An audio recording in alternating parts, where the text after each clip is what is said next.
María Amparo Casar, una de las más importantes organizadoras de la marcha Vibra México. María Amparo, muy buenas tardes. Muy buenas tardes, Carlos, ¿cómo estás? ¿Consideras que fue un fracaso? No, creo que como todo acto cívico, como toda manifestación, tiene sus luces y sus sombras.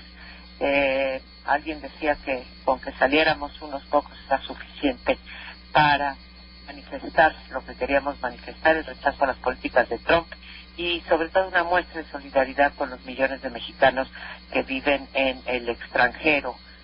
Carlos, fue una marcha, a mí me hubiera gustado y hubiera esperado muchas más personas que en algún otro programa tuyo. No se logró, pero vaya, 40,000 personas en la República son muchos y pocos, dependiendo de la perspectiva desde la cual queramos interpretar el destino de la marcha. Fuimos muchos y pensamos que no somos organizaciones corporativas que acarrean personas a una marcha. Fuimos pocos si lo pensamos en términos de la población. Fuimos muchos si pensamos que en efecto contábamos con pocos recursos y fuimos pocos y pensamos que 30% de los mexicanos tienen algún familiar en los Estados Unidos y que esperaríamos que pues estas personas salieran a solidarizarse con esos millones que viven allá. Entonces depende, Carlos, de dónde lo mires. Vivimos 4 horas de mucho entusiasmo, pero hay también que reconocer que pues no se logró superar la falta de participación que caracteriza a la sociedad mexicana, esto sin denostar a aquellos que decidieron libremente no ir a marchar por las calles. Hay muchas otras maneras de ayudar, hay muchas otras maneras de manifestar. ¿A qué atribuyes que no se haya juntado la gente? Mira, bueno, se juntaron aquí 22,000 personas, según nos dice el gobierno del Distrito Federal, así que sí salieron muchos miles a la calle. Lo atribuyo fundamentalmente a una cuestión más allá de que creo que la marcha sufrió un boicot de parte de muchos sectores. Pero ¿Qué sectores boicotearon? ¿Qué sectores boicotearon la marcha? Voy a eso nada más, te digo la principal razón. Creo que los mexicanos no nos damos todavía cuenta de el tamaño de la amenaza que significa las políticas de Trump hacia los mexicanos de aquí y los mexicanos de allá. No logra todavía permear, no nos afecta todavía de manera inmediata en los bolsillos o nuestra seguridad física o nuestra integridad familiar, y por lo tanto pues no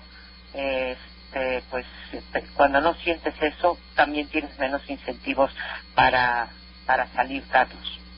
Boicot. ¿Quién boicoteó? Boicot. El primer hecho fue el de una, por llamarlo de alguna manera, la otra marcha, la contramarcha, como quieras, que surgió 15 días después de que llevábamos haciendo un esfuerzo fuerte. Originalmente no éramos 87 organizaciones, empezamos 5, pasamos a 10, a 20, etcétera, pero repentinamente unos días antes de la marcha aparece otra marcha encabezada por Isabel Miranda de Wallace y Laura Elena Rejón. Laura Elena Rejón. Creo que ese fue un factor.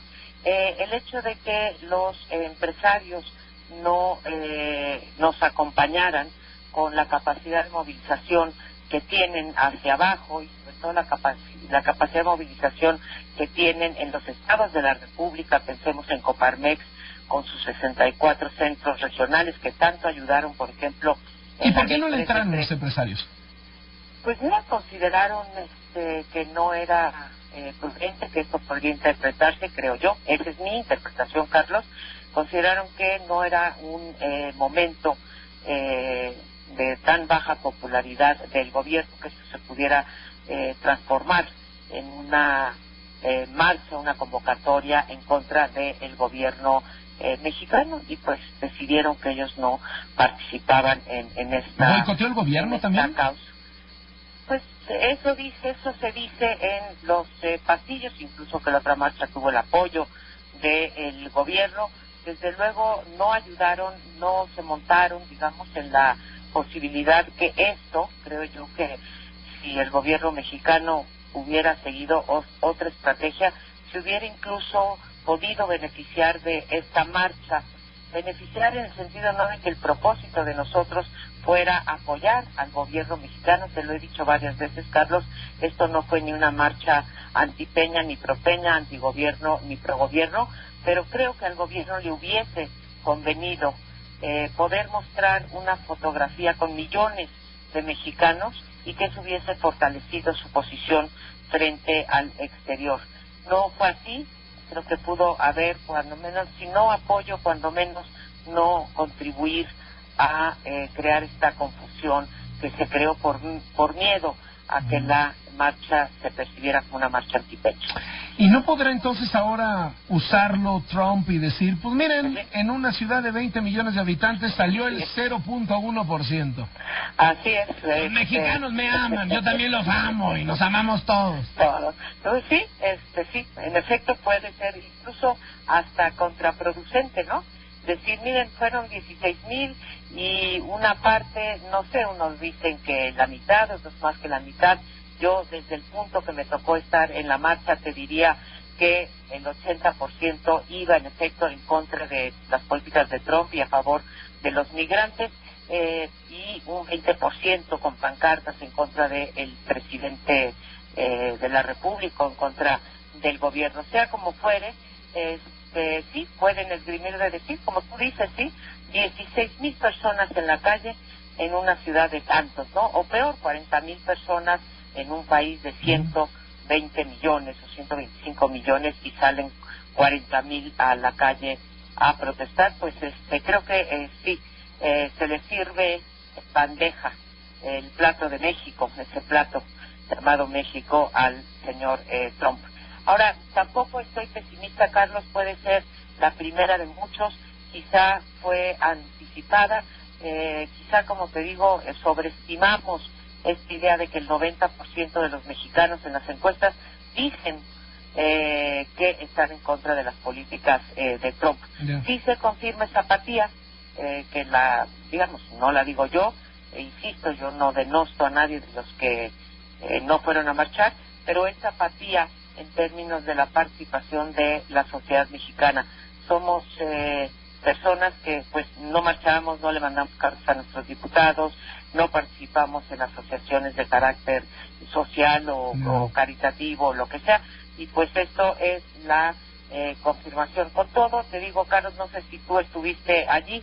Yo estuve chameando y yo sí lo considero un fracaso, te lo digo francamente. Me lo dices francamente. Bueno, vivimos unas horas de mucho optimismo y de aquí pues podemos ir con estas 16,000 personas y quizá la próxima seamos, en vez de, 22,000 de la Ciudad de México o 40,000, ojalá en la próxima, y que no sea demasiado tarde, en vez de 40,000 sean 3 millones como fueron, o 3 millones y medio como fueron en los Estados Unidos. Pero bueno, ya para la próxima nos preparamos mejor, haremos una... Sí, yo creo que también ahí tiene que haber un poco de autocrítica, ¿no? De pronto la convocatoria era muy difusa y metía todo, pero no hablaba de Trump. En el cartelón no se dice Donald Trump, ¿no? Por ejemplo.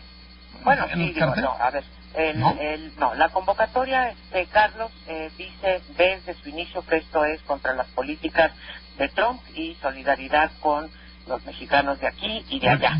Salvo que yo la traiga mal, el cartel que estuvo circulando decía textualmente: marcha ciudadana por el respeto a México para defender los derechos de todos y todas, exigir el buen gobierno que merecemos y celebrar el orgullo de ser mexicano. Mira, hubo varios pósters, uno de esos es el que tuvo carteles, tú mismo en tu noticiero. Sí, ese fue el que estuvimos sacando. De la tarde sacaron ese y otros, la convocatoria se distribuyó ampliamente. No estoy quitando la autocrítica. Bueno, van a hacer una revisión hacia adentro también, ¿no? Por si se avientan. Por supuesto. ¿Habrá otra? ¿Habrá otra? Una reflexión. Yo espero que sí, Carlos, y que estaremos viendo más éxito en la próxima ocasión. Y gracias a todos esos que nos acompañaron. Y gracias María Amparo Casar, muchísimas gracias. Hasta luego y muy buenas tardes. 6:35.